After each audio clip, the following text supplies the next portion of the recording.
Europe 1. Le journal de 8h sur Europe 1, Fanny Marceau. Bonjour Fanny. Bonjour Dimitri, bonjour à tous. Combien seront-ils les Marseillais demain lors de la marche blanche en hommage à Mehdi Kessassi? Ce matin dans la presse régionale, le ministre de l'Intérieur Laurent Nunez appelle à un sursaut. La société marseillaise doit se réveiller face au narcotrafic, martèle le garde des Sceaux Gérald Darmanin. Et oui, tous deux étaient en visite hier dans la cité phocéenne, 14e visite ministérielle depuis 2022. Mais le militant Amine Kessassi l'a dit en début de semaine. Les Marseillais ne veulent plus de discours ni d'effets d'annonce, ils veulent de l'action. Reportage du correspondant d'Europe 1, Stéphane Burgat. Des moyens pour la police et la manière forte, voilà ce qu'attendent de nombreux Marseillais comme Michel. Il faudrait qu'ils arrivent à envoyer une masse de policiers, voire peut-être de l'armée, pour sortir tout ce système narcotrafiquant qui nous menace, mais tue des jeunes. Une seule solution pour Valérie, travailleuse sociale dans les quartiers nord, occuper le terrain, mais l'occuper vraiment. On entend aujourd'hui qu'ils remettent de l'ordre partout. Comment? En réinvestissant le cadre, on arrête de mettre des caméras partout. Mettez des gens sur le terrain, bon sang. Mais comme beaucoup, elle n'attend plus rien de ces visites ministérielles. Déjà 35 déplacements ici pour Gérald Darmanin.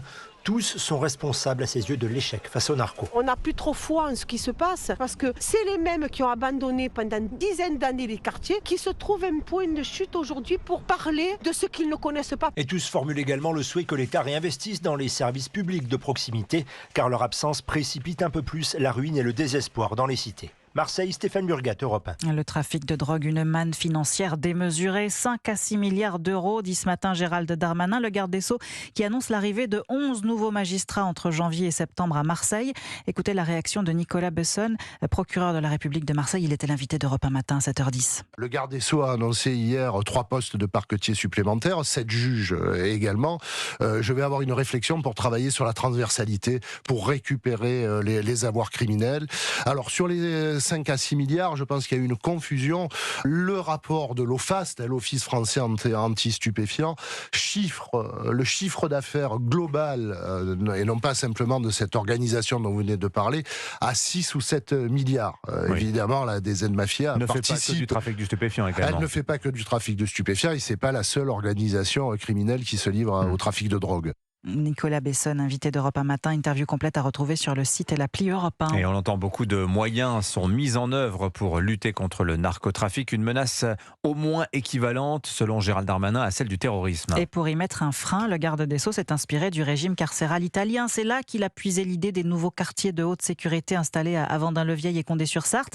Mais il reste encore beaucoup à faire pour atteindre le niveau d'efficacité de l'Italie, notamment en termes législatifs, William Molinier. Oui, l'Italie a 30 ans d'avance en matière de lutte anti-mafia. L'acte fondateur, c'est 1982, création du délit de participation à une organisation mafieuse. Cela permet aux Italiens d'incriminer des membres de la mafia, même s'ils n'ont pas encore commis d'actes répréhensibles.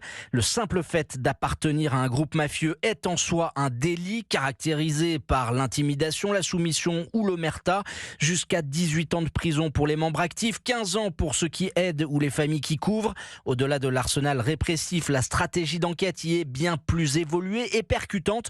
Les Italiens n'hésitent pas à lancer des coups de filet impressionnants dans les milieux mafieux. Plusieurs centaines d'interpellations au même moment. Ils saisissent quasi systématiquement les biens mal acquis et ce, avant même les condamnations. Enfin, les Italiens sont capables d'organiser des maxi-procès qui saisissent l'opinion publique. En 2023, 322 accusés de la mafia calabraise ont été jugés au même moment. Quand en France, les enquêteurs doivent parfois abandonner la poursuite de leurs enquêtes, faute de place dans les box des salles d'audience. William Molinier du service police-justice d'Europe 1 notait par ailleurs qu'à la demande du Parti socialiste, Sébastien Lecornu a annoncé hier qu'un débat extraordinaire aura bientôt lieu à l'Assemblée nationale sur le narcotrafic, sans en préciser la date. C'est un combat qui va durer, a déclaré le Premier ministre, face à un adversaire qui, lui, est en train de muter. Le marché des drogues en pleine mutation avec de nouveaux produits à la mode qui font des ravages. Notamment le protoxyde d'azote. L'automobiliste qui a mortellement percuté Matisse à Lille au début du mois en avait plein son coffre. Ce gaz supposément hilarant séduit de nombreux jeunes inconscients des risques encourus, malgré les alertes des professionnels de santé. Reportage du correspondant d'Europe 1 dans le Pas-de-Calais, Maximilien Carlier. J'en ai vu arriver qui marchaient plus, qu'on a hospitalisé à 20 ans. Les mots de Cécile Bossard, urgentiste au CHU de Lille, qui prend en charge des patients consommateurs de protoxyde d'azote. Vous allez avoir des fourmillements dans les jambes, dans les bras, des difficultés aussi dans la continence. Ça, c'est pour tout ce qui est atteinte de la moelle épinière, en fait. Et après, on en voit un peu moins des patients qui font des thromboses, donc qui font des caillots de sang dans les artères, dans les veines. Et ils sont de plus en plus jeunes, insiste-t-elle, âgés de 15 à 25 ans. Un gaz qui peut devenir mortel, affirme Guillaume Griche, président du réseau Protocyte, qui lutte contre les intoxications liées au protoxyde d'azote. Des décès qui seraient liés à l'usage du protoxyde d'azote, on doit en dénombrer beaucoup en France, mais on ne le voit pas en fait aujourd'hui, parce qu'on manque d'indicateurs fiables pour l'imputer. Car la substance est difficilement détectable dans le sang, poursuit-il, et les consommateurs sont loin d'avoir conscience des dangers, conclut ce professionnel de santé, notamment quand on voit ces bonbonnes très colorées vendues sur les réseaux sociaux. Goût bonbon, tequila, promo Black Friday, un marketing très agressif pour attirer un jeune public. À Lille, Maximilien Carlier, Europe 1. Vous écoutez Europe 1 matin, il est 8h07. Après son plan pour Gaza, Donald Trump a présenté hier son plan de paix pour l'Ukraine. 28 points que vous avez pu consulter pour Europe 1. Rémi Amalvi, correspondant d'Europe 1 aux États-Unis. Que prévoit ce projet de paix du président américain ? En premier lieu, des garanties de sécurité pour l'Ukraine similaires à celles dont bénéficient les membres de l'OTAN. Selon le document, si Moscou attaque le territoire ukrainien, Washington et ses partenaires européens se réservent le droit de riposter par la force et de soutenir Kiev par tous les moyens nécessaires. Pour éviter d'en arriver là, le plan prévoit un pacte de non-agression entre Européens, Ukrainiens et Russes en vue d'une réintégration progressive de Moscou sur la scène internationale. Mais de nombreuses concessions sont demandées à l'Ukraine, par exemple céder toute la région du Donbass à la Russie, renoncer définitivement à intégrer l'OTAN, réduire drastiquement ses effectifs militaires et renoncer à utiliser une partie de son armement longue portée et faire du russe l'une de ses langues officielles. Des conditions qui doivent encore être acceptées par Kiev. Volodymyr Zelensky a déjà annoncé qu'il discuterait très prochainement du sujet avec Donald Trump. Rémi Amalvi, Volodymyr Zelensky qui a plaidé hier en faveur, je cite, d'une paix digne et respectueuse de sa souveraineté. Que de neige, que de verglas depuis hier, l'hiver est de retour. Oui, et le week-end s'annonce compliqué, dit le ministre des Transports, mais si la neige inquiète les automobilistes, elle réjouit en revanche les stations de ski.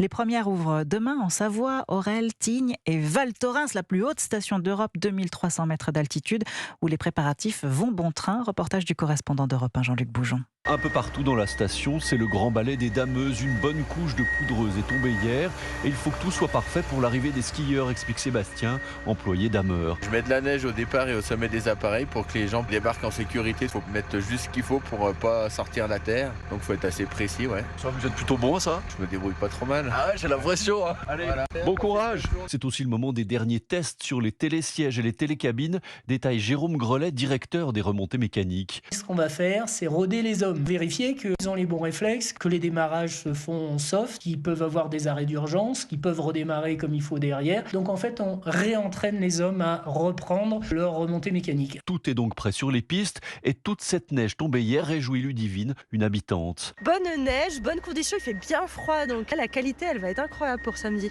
Vous allez skier dès samedi ? Oui. C'est vrai ? À la première heure. Ah Moi, bon ? mon forfait est déjà pris. Les skis sont déjà fartés là. En plus, la journée de demain s'annonce radieuse. Démarrage rêvé donc pour la station savoyarde qui s'apprête à accueillir près de 20 000 skieurs sur le week-end. Val Thorens, Jean-Luc Boujon, Europe 1. Et justement, pour les skieurs, la météo, elle est parfaite à Val Thorens. Il neige aujourd'hui et demain pour l'ouverture, grand soleil toute la journée. Les chanceux. Et ensuite, plusieurs jours de neige. Tiens, une autre bonne nouvelle pour Canal+, celle-ci, la chaîne conserve l'intégralité des droits TV des Coupes d'Europe en France, Ligue des Champions, Ligue Europa, Ligue Conférence pour la période 2027-2031. Merci Fanny Marceau, c'était votre journal. J'ai une autre bonne nouvelle. Le top jeu, c'est tout à l'heure à 8h30. C'est maintenant que ça se joue. Donc soyez là tout à l'heure à partir de 8h30. Je vous rappelle l'invité dans un instant sur Europe 1 face à Romain Desarbres, la policière et porte-parole du syndicat Unité Police, Linda Kebab est sur Europe 1, 8h10. Bon réveil.